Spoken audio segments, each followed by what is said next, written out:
Hello students, welcome back to the temperature physics classes.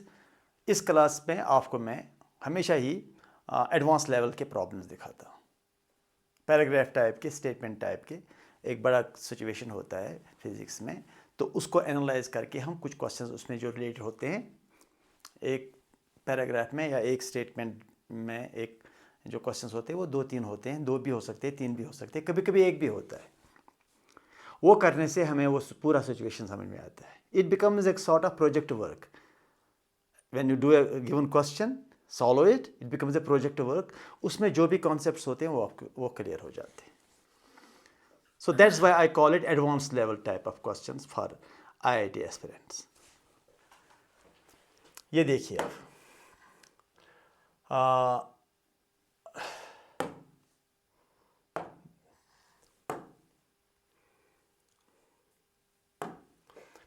ये देखिए question क्या है। A uniform solid cylinder of radius r and mass m is arranged as shown in the figure। वो मैं दिखाऊंगा figure आपको अलग से। Two masses m1 and m2 are tied with thin threads wound in opposite directions around the cylinder. The threads do not slip, मतलब the cylinder rolls and the thread is over the cylinder that detaches from the cylinder rolls, the thread does not slip over the cylinder, and the axle of the cylinder is frictionless.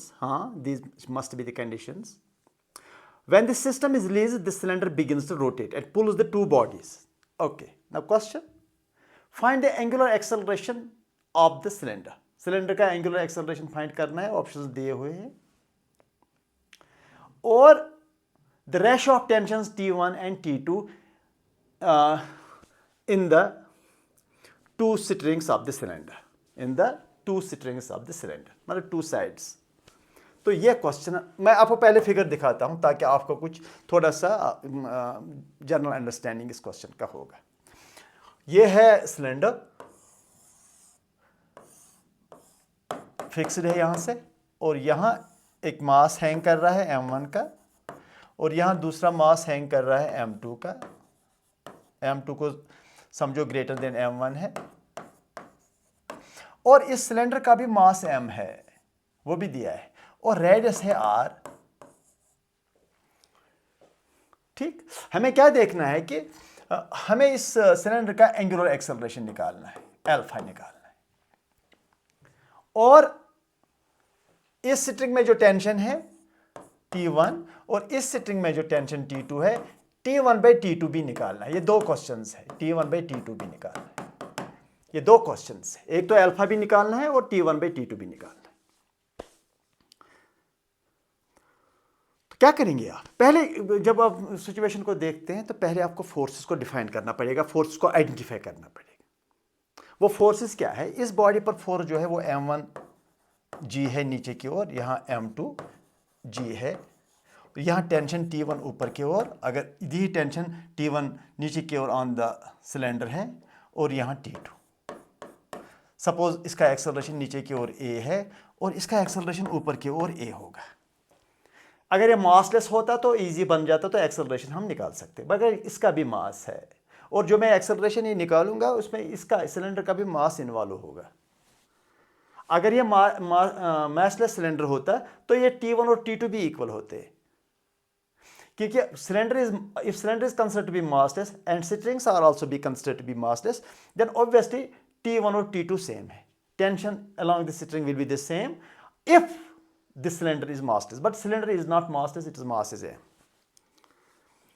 ठीक, तो पहले मैं equations लिखना चाहता हूं। देखो, पहले मैं अल्फा निकालने की कोशिश करूंगा, मगर चूंकि ये देखो ये रोल कर रहा है ना, अगर ये रोल कर रहा है, it rolls and there is no slipping of the thread, इसका मतलब यहाँ का जो टेंजेंशियल एक्सेलरेशन AT है वही ये A के बराबर है, और ये टेंजेंशियल एक्सेलरेशन अल्फा r के बराबर होता है।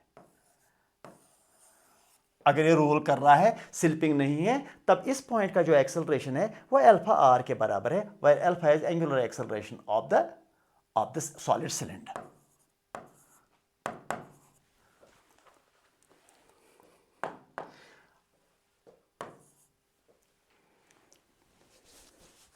Alpha is the angular acceleration of the solid cylinder, and यहाँ इस पॉइंट पर जो टेंजेंशियल एक्सेलरेशन नीचे की ओर इस पॉइंट का एक्सेलरेशन होगा दैट इज अल्फा आर, और जो यहाँ टेंजेंशियल एक्सेलरेशन यहाँ इस पॉइंट पर होगा वही ये एक्सेलरेशन है और वही ये एक्सेलरेशन है।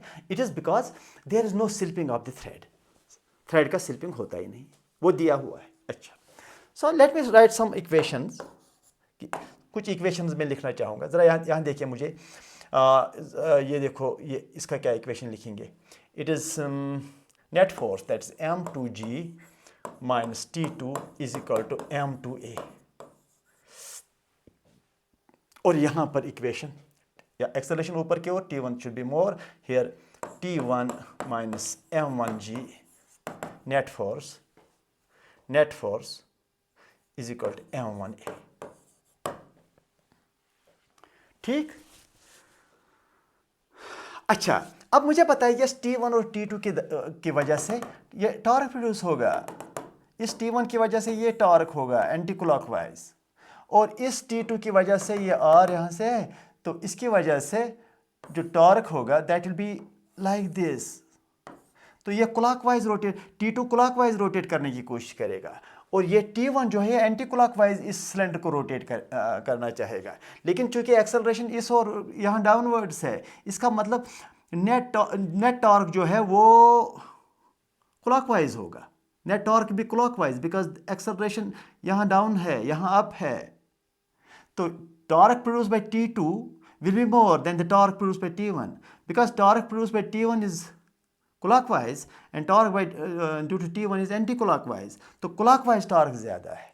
तो what is the net torque acting on the cylinder, solid cylinder? That is T2R, torque due to this about this point, minus T1R is equal to, this is the torque, is equal to I alpha। तो अगर R को common निकाला जाए तो it is T2 minus T1 is equal to I alpha. ठीक, अब ये T2 और T1 जो है, यहाँ से T2 और T1 सब्स्टिट्यूट करके यहाँ लाना पड़ेगा, तब जाकर हमें ये अल्फा निकलेगा। अगर ये T2 और T1 में यहाँ से ला करके यहाँ सब्स्टिट्यूट करूँगा, या अगर कोई और तरीका हो तो उससे अगर इजी हो जाए तो वो भी अच्छी बात है, देखता हूं मैं। नहीं, चलो ठीक है, ऐसे ही करते हैं। R, what is T2? That is M2G minus M2A। इसको यहां पर लाया, इसको यहां पर लाया और लिखा T2 माइनस T1। चलो इसको ऐसे करो, ब्रैकेट करो, bracket T1 that is M1A plus M1G is equal to I alpha. ठीक, ऐसे कुछ ये इक्वेशन आया हमारे पास। अब now I am concentrating on how to find alpha here, क्योंकि T1 और T2 को मैंने सब्स्टिट्यूट कर दिया, अब मुझे अल्फा चाहिए। लेकिन यहाँ पर और एक चीज़ है, यहाँ पर A है ना एक्सेलरेशन, ये वाला एक्सेलरेशन भी इन्वॉल्व हुआ। ठीक है, इस एक्सेलरेशन को मैं यहाँ सब्स्टिट्यूट अल्फा R भी कर सकता हूँ। चलो एक दो लाइन्स को मैं रब करता हूँ, ताकि कुछ यहाँ ही हो जाए, बहुत सारी चीज़ें यहाँ पर ही हो जाए। It is R M2G minus M2A minus M1A minus M1G, minus करके ये भी माइनस और ये minus, is equal to I alpha. फिलहाल ठीक है, ये मैंने यहाँ पर कर दिया। अब इन दो को भी मैं रब कर सकता हूं। ठीक, so it is R times M2G minus M2, what is A? A is alpha, ये वाला A is the same as A, is alpha R minus M1 alpha R minus M1G is equal to I alpha. What is I? I is 1 by 2 small m R square, moment of inertia of this cylinder about center C, ठीक, into alpha. Right.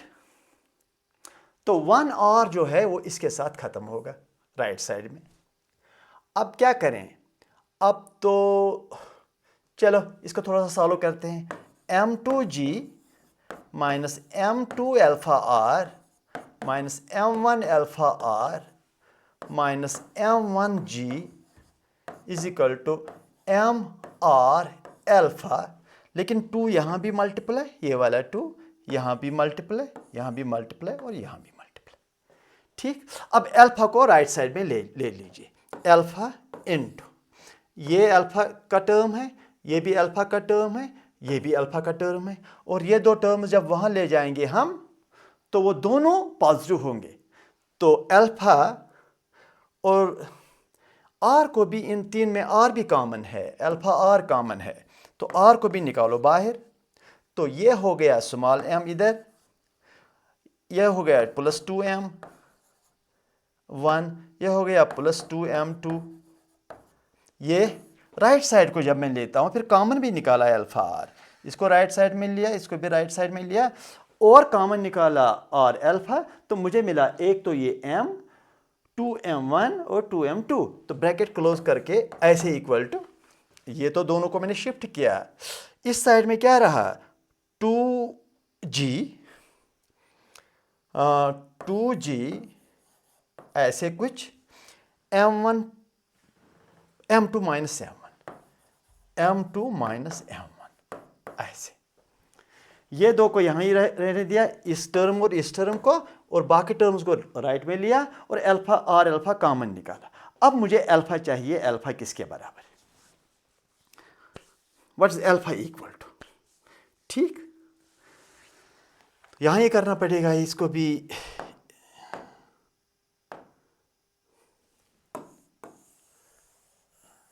ये रब करना पड़ेगा, बस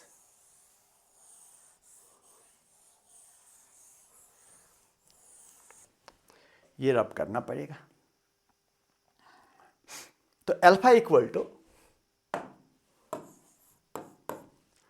2g m2 minus m1 divided by ये वाला r times ये r, ये अल्फा ऐसे और ये लिखा और डिवाइड ये करना पड़ेगा m plus 2m1 plus 2m2। This should be the answer for alpha. Let me see the answer.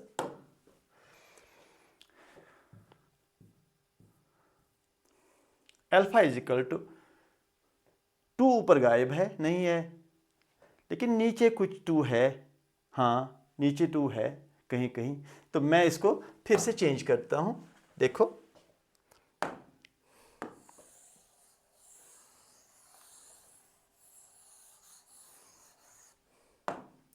Alpha equal to g times m2 minus m1 divide by ये r है, ऊपर मैंने 2 डिवाइड किया, मैं नीचे भी 2 डिवाइड करूंगा, यहाँ डिवाइड करूंगा तो m1 हुआ, यहाँ डिवाइड करूँ तो प्लस m2 हो गया, यहाँ डिवाइड करूंगा तो m/2 हो गया, खत्म आंसर।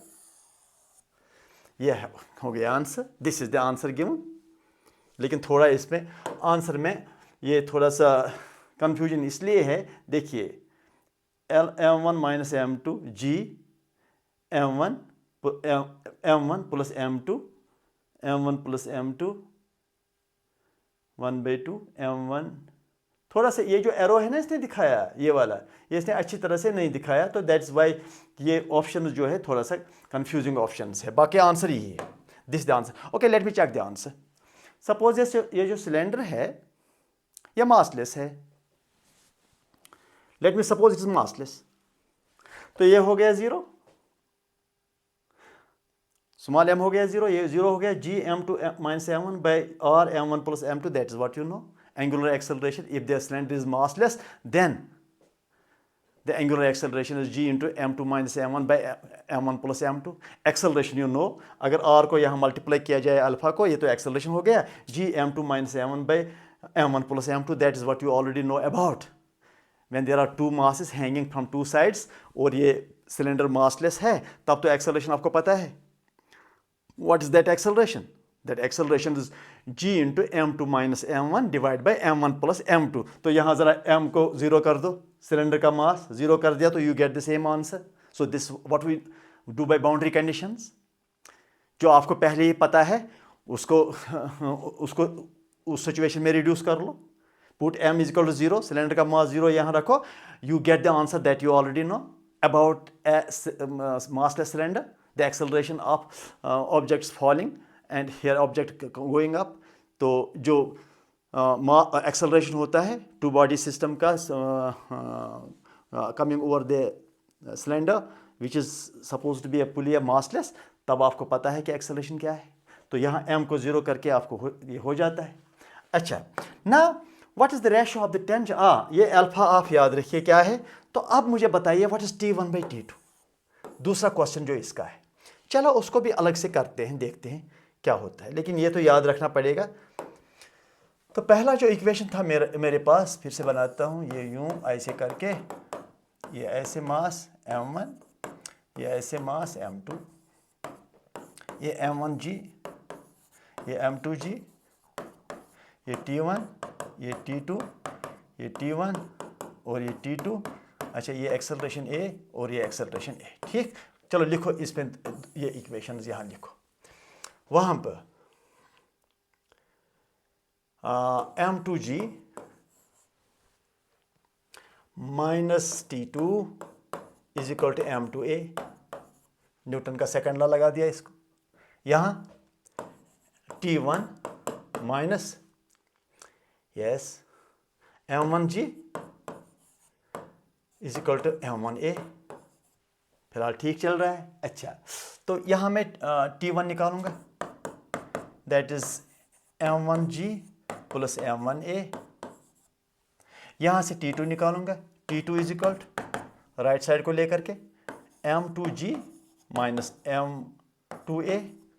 सीधे सीधे डिवाइड ही कर लो तो आपको मिला T1 by T2, that is equal to m1g plus m1a by m2g minus m2a। फिलहाल ठीक चल रहा है? हाँ बिल्कुल ठीक।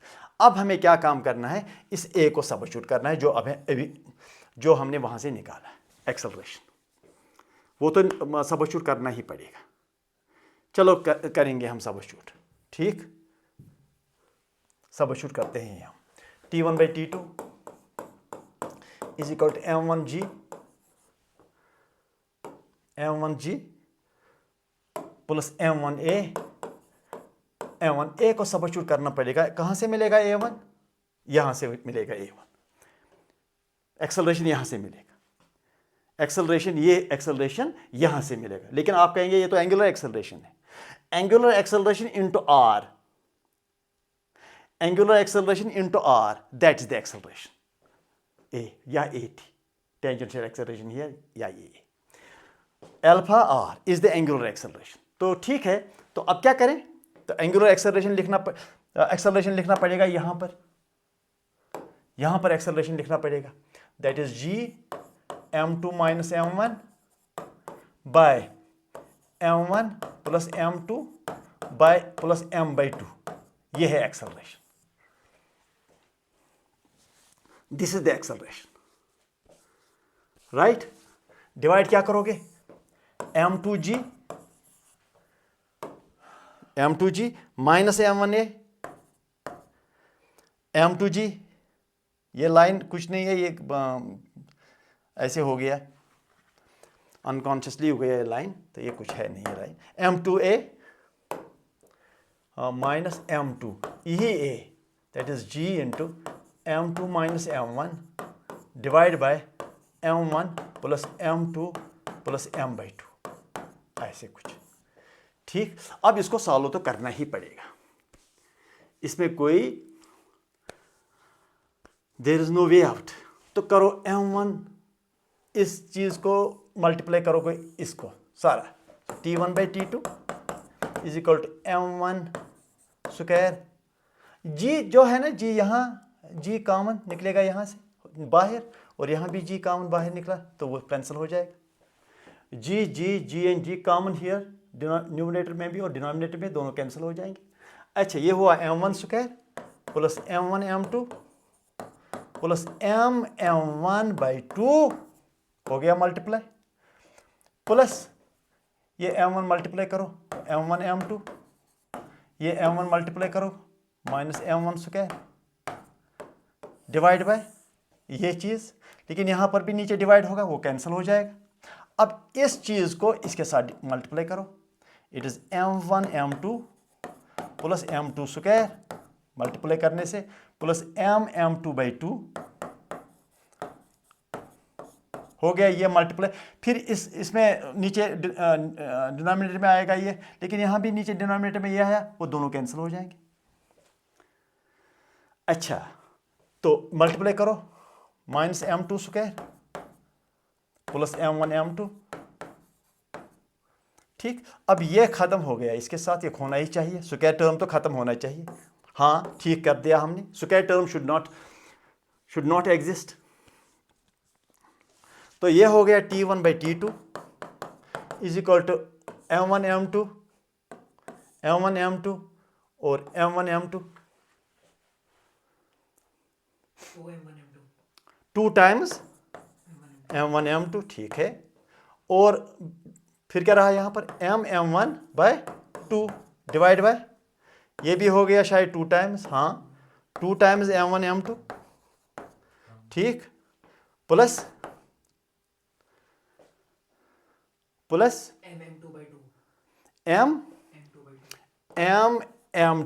बाई 2, न कि ये वाला, ये डिफरेंट टर्म है, ठीक। अच्छा, तो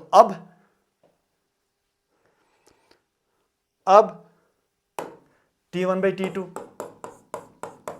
is equal to twice m1 m2 plus m1 by 2 divide by twice m1 m2 plus m2 by 2, ठीक। इस 2 को एलसीएम निकालो ऊपर से, that is 4m1 m2 by m2 m1 divide by 2 LCM करके, यहाँ भी नीचे 2 एलसीएम यहाँ पर नीचे डिनोमिनेटर में आएगा 4m1 m2 प्लस m2। ये हुआ t1 by t2 is equal to, ऊपर से क्या कॉमन निकालोगे आप, ऊपर से क्या कॉमन निकाला जा सकता है, m1 4 नहीं m1 4m2 plus m divide by m2 नीचे से कॉमन, m2 नीचे से common 4m1 plus m, answer. अच्छा, let me check is our answer is correct और not, let me check it out. How can you check it out? आप इस तरह से चेकआउट कर सकते हैं, मैं बताता हूं। अगर ये मास जो है, अगर ये इफ इट इज 0, अगर ये 0 है तब t1 और t2 सेम होना चाहिए। अगर स्ट्रिंग मासलेस है और पुली भी मासलेस है, इसका मतलब ये टेंशन और ये टेंशन इक्वल होगा। Same tension exists across a pulley which is massless. That is what you know. That is what anybody else knows. तो अगर मैं ये m0 रखूंगा तो t1 should be equal to t2 और t1 by t2 should be 1. Let us see. Have a look. ये एक तरीका है कैसे स्टूडेंट्स जनरली कैसे करते हैं क्वेश्चन जल्दी जल्दी ऑप्शन को देखकर। m0 मतलब पुली का मास 0 है, या सिलेंडर का जो हमने लिया है पुली टाइप उसका मास 0 है। अगर 0 है तो ये 0 हो गया, और 4m1 m2 वो तो हो गया 1। अगर ये 0 है, ये भी 0 है, this will be 4m1 m2, नीचे भी 4m1 m2 डिवाइड करके 1 by 1 होगा। So t1 is equal t2, so our answer is correct. फिर भी हम आंसर देखते हैं, कहाँ गया अल्फा, तो ये okay alpha t1 by t2 ये है t1 by t2, ऊपर m1 common, t1 by t2 ऊपर m1 common 4m2 plus m, नीचे m2 कॉमन 4m1। ये थोड़ा सा मिसलीडिंग इसलिए है कि इसने ये पूरी अच्छी तरह से नहीं दिखाया। m1 कॉमन इधर 4m2 plus m divide by m2 नीचे कॉमन 4m1 प्लस m, ये तो है। ऊपर m1 common 4m2 plus m, नीचे m2 common 4m1 plus m। ये थोड़ा सा ऑप्शन देखना थोड़ा सा मुश्किल हो जाता है, वरना ठीक है। m1 ऊपर कॉमन 4m2 प्लस m, नीचे m2 common 4m1 plus m खत्म. So this was a question, statement type question. इसमें से हमने बहुत सारी चीजें सीखी. क्या सीखी? What was the concept? एक तो जब पुली मास होता है तो tension is not the same across the pulley. दूसरा ये कि एंगुलर एक्सेलरेशन जो है when there is no slipping, angular acceleration is related to the tangential acceleration, and tangential acceleration is related to the acceleration of the mass moving down. So tangential acceleration is called alpha r, and tension across the pulley or cylinder is different because the cylinder has a mass T1 and T2, and torque produced by T1 and T2, that torque produces the angular acceleration of the cylinder, and these are the concepts that you have learned through a question which is a statement type. It's not a short question of objective type, MCQ type. It's a statement type question, it's a paragraph type question where you learn so many things. Thank you.